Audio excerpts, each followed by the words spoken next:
Hello दोस्तों, प्रिय students, good afternoon. दोपहर हो चुकी है आज हमारे समय पे।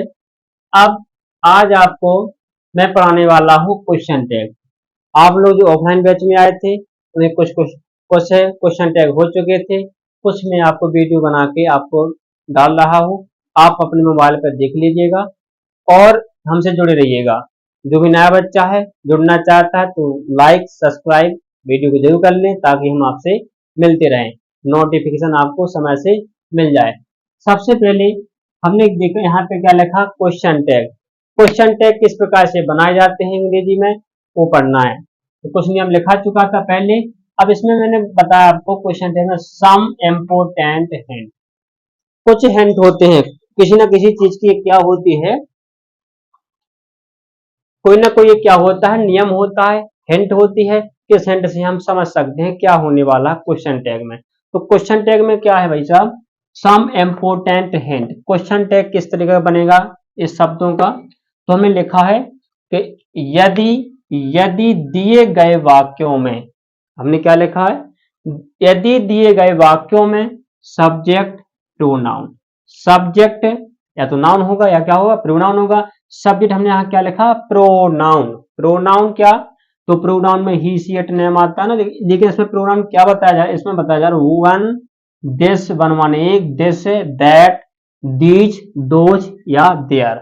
जब इस प्रकार के आपको क्या है जिस सब्जेक्ट के रूप में काम करें हो, तो जब इस सब्जेक्ट में कौन, one, this, that, these, those या देयर हो, तो क्वेश्चन टैग के सब्जेक्ट निम्न प्रकार होंगे।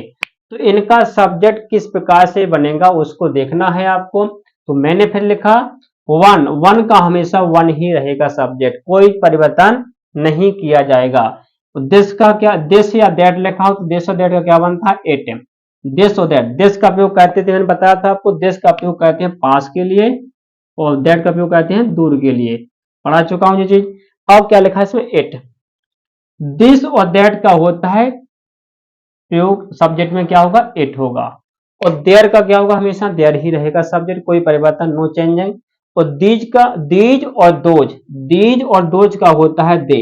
दोनों का, दीज भी लिखा हो या दो लिखा, दोनों का क्या होता है भाई साहब, दे होता है। और दिस और दैट का क्या होता है, इट। यदि मैं आपसे कहूं कि दीज का आप क्या बताएं, दीज का आप क्या बताएं, सब्जेक्ट बताएंगे किसमें, क्वेश्चन टैग में, तो क्या होगा, दे। दो तो क्या होगा, दे होगा। वन, जैसे मैंने यहां लिखा, एक वाक्य लिखा, पहला वाक्य, one can not help him. One माने एक, एक उसकी सहायता, देखो भैया क्या लिखा मैंने, one can not help him. ये कैन नॉट लिखा ना, इसका क्या बनेगा, सबसे पहले इसमें हेल्प क्या है, कैन। जब भी निगेटिव दिया गया हो तो वाक्य आपको, सेंटेंस आपको निगेटिव दिया गया है तो हमेशा जब क्वेश्चन टैग बनेगा पॉजिटिव ही बनेगा। तो कैन नोट इसमें दिखाई दे रहा ना इस, तो कैन नोट क्या बनेगा, क्या बनेगा, कैन बनेगा। कैन इन नोट हट जाएगा सीधा। अगर नेगेटिव वाक्य है तो क्या बनेगा, पॉजिटिव बनेगा। और पॉजिटिव वाक्य होगा तो नेगेटिव बनेगा क्वेश्चन टैग, ये हमेशा ध्यान रखना। दिस लिखा या दैट, दिस लिखा हो या दैट लिखा हो, दिस दैट इज हियर या कोई इसमें से, ऑब्लिक का मतलब इसमें से या इसमें से कोई एक, दिस या दैट इज हियर। हियर इसका क्या बना भैया, पॉजिटिव वाक्य है, नोट लगा कहीं नहीं लगा, तो इसका क्या बनेगा, इज नॉट एट। दिस लगा तो दिस और दैट का सब्जेक्ट क्या होता है, एट। यदि हेल्पिंग वर्ब और नोट लग के सीधा क्या बनता है, ये अपॉस्ट्रोफी टी।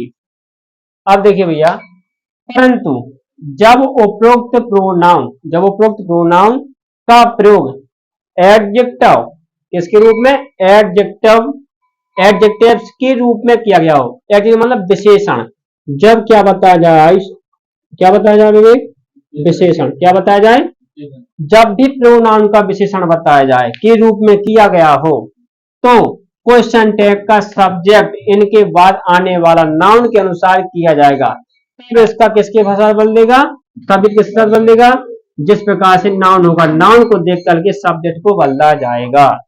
है सुनिएगा, परंतु जब उपरोक्त प्रोनाउन का प्रयोग एडजेक्टिव के रूप में किया, मतलब क्रिया विशेषण, क्रिया के रूप में किया, सॉरी विशेषण के रूप में किया गया हो, तो क्वेश्चन टैग का सब्जेक्ट, जो क्वेश्चन टैग का सब्जेक्ट आता है ना, देयर का देयर हो जाए, हमने दिस का क्या बना एट, जब दिस का एट न हो क्या होगा देखना, क्वेश्चन टैग का सब्जेक्ट इनके बाद आने वाला नाउन के अनुसार किया जाएगा जिस प्रकार का नाउन, जैसे one girl can do it, यहाँ गर्ल क्या है नाउन है ना, हमने बताया वन, वन के बाद क्या है गर्ल आया, और क्या है भैया कैन डू इट, मतलब क्या लड़की के लिए, क्या लड़की इसको क्या कह सकती है, एक लड़की इसको कह सकती है, तो क्या उसकी विशेषता है ना, तो विशेषता भी है लड़की, तो क्या कैन नॉट, सीधा सा वाक्य सरल वाक्य है, निगेटिव नहीं है तो निगेटिव में लगेगा, और लड़की के लिए क्या है सी, तो इसको देख करके लगाया गया है सी। तो सब्जेक्ट किसके साथ बदलेगा, नाउन के अनुसार, नाउन है गर्ल, गर्ल क्या है नाउन है, तो नाउन को देख कर सब्जेक्ट बदलेंगे यदि आपको एडजेक्टिव दिया गया है तो। दिस बुक इज यूजफुल, कहा जा रहा है कि यह किताब बहुत उपयोगी, यह किताब उपयोगी है, दिस बुक इज यूजफुल, यह किताब उपयोगी है, तो दिस का उपयोग क्या के लिए किया गया है, उपयोग के लिए, विशेषता बता रहा है कि यह उपयोगी किताब है, तो हमने क्या लिखा भाई साहब, बुक क्या है, बुक बेजान वस्तु है जिसमें क्या है जान नहीं होती, तुम्हें क्या इट लगता है, तो दिस का भी क्या बनता है इट लगता है, तो एज एजेंट इट होता है। इस प्रकार से आपको ये क्वेश्चन टैग के कुछ नियम याद रखना है, और आगे भी इसी प्रकार से पढ़ाता जाऊंगा।